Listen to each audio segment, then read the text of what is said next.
Are you also on the market for a used MacBook laptop? I know that sometimes it can be very hard to decide which model to choose, or you could be worried about the seller as well. So this video will cover the main things you should check and make sure are legit before you choose to give your money to someone else. So before we jump into the video, my name is Arko and welcome back to my channel, or welcome to my channel. Please consider subscribing and also leaving a like to this video. Okay, so I bought my 13-inch 2015 MacBook Pro a couple of months ago at this point, so I was a little bit stressful about the whole thing because I had to make sure I wasn't buying a bad device, plus that I didn't get scammed. So I made a whole list of the things to assure myself that everything is legit and that I would be happy with my purchase. Let's begin with the basics. The thing is that a lot of normal, regular people just like you and I are selling their used MacBooks, so they don't have any previous customer ratings based on which you could really judge whether they are legit or not. So it's not an official reseller or a company selling the product.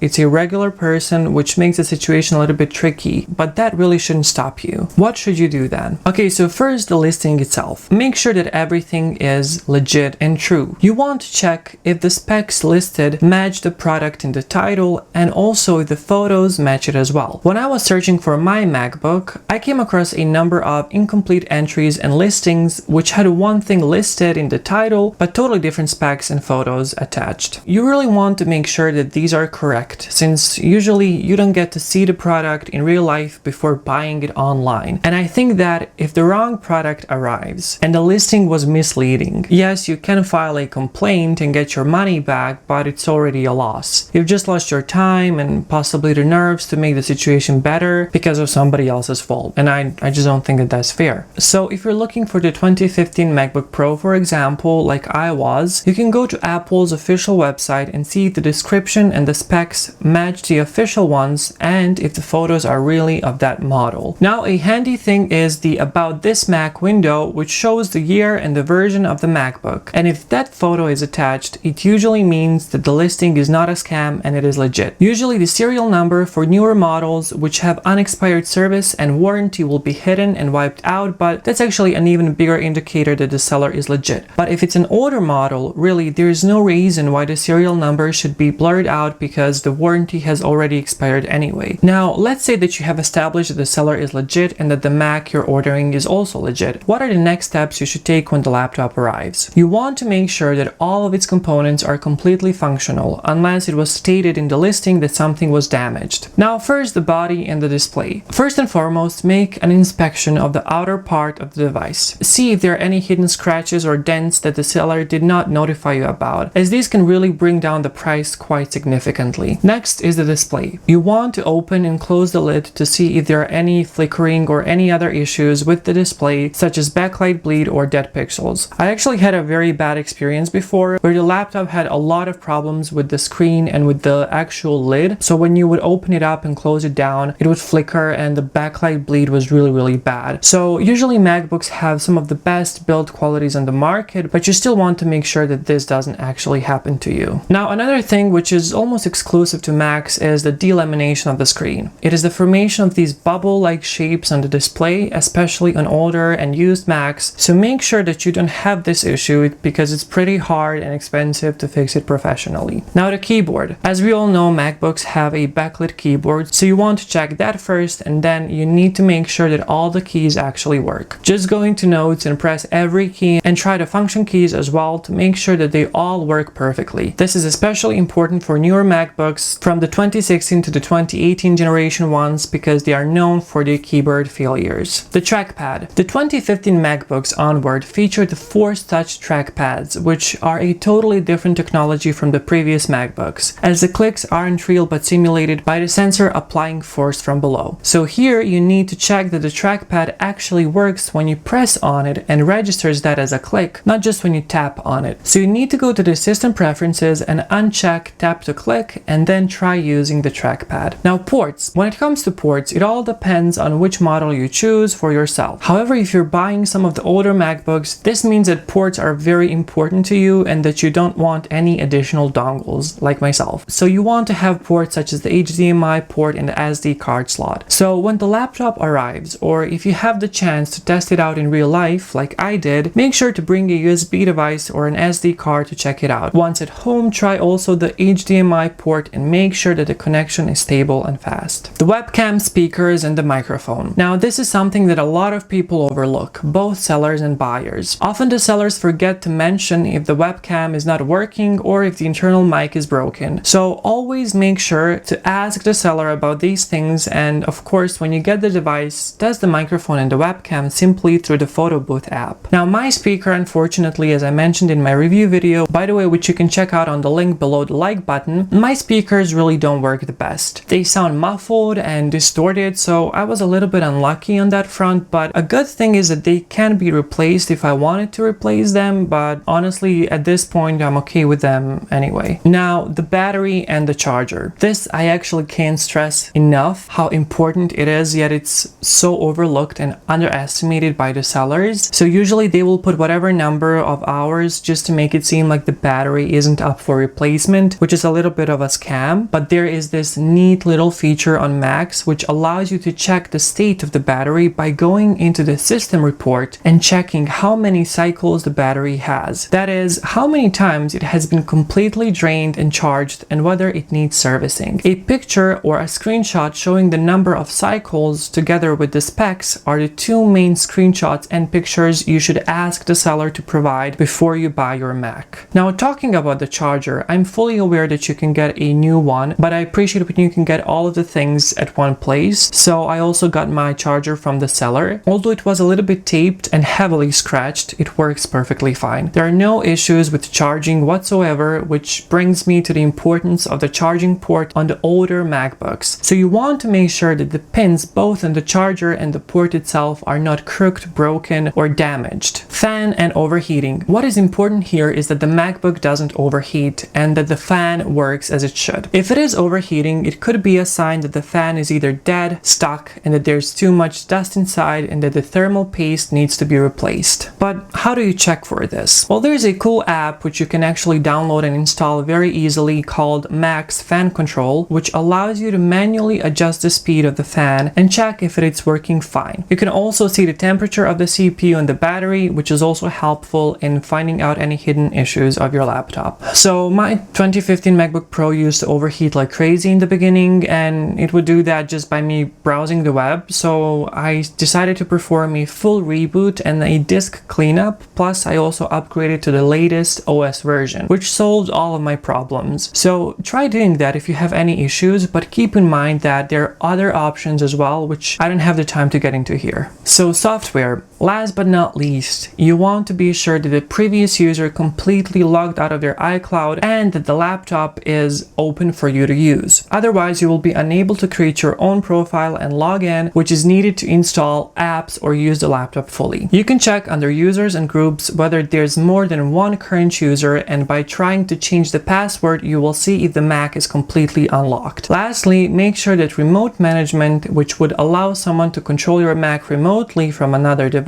is turned off. So there you have it. Now you should be set and ready to buy a good quality laptop and avoid any kind of scams out there. I hope that you have enjoyed today's video, and if you have found it a little bit helpful, make sure to give a big thumbs up to this video, subscribe to my channel for future updates. Thank you so much for watching, and I'll see you in the next one. Bye.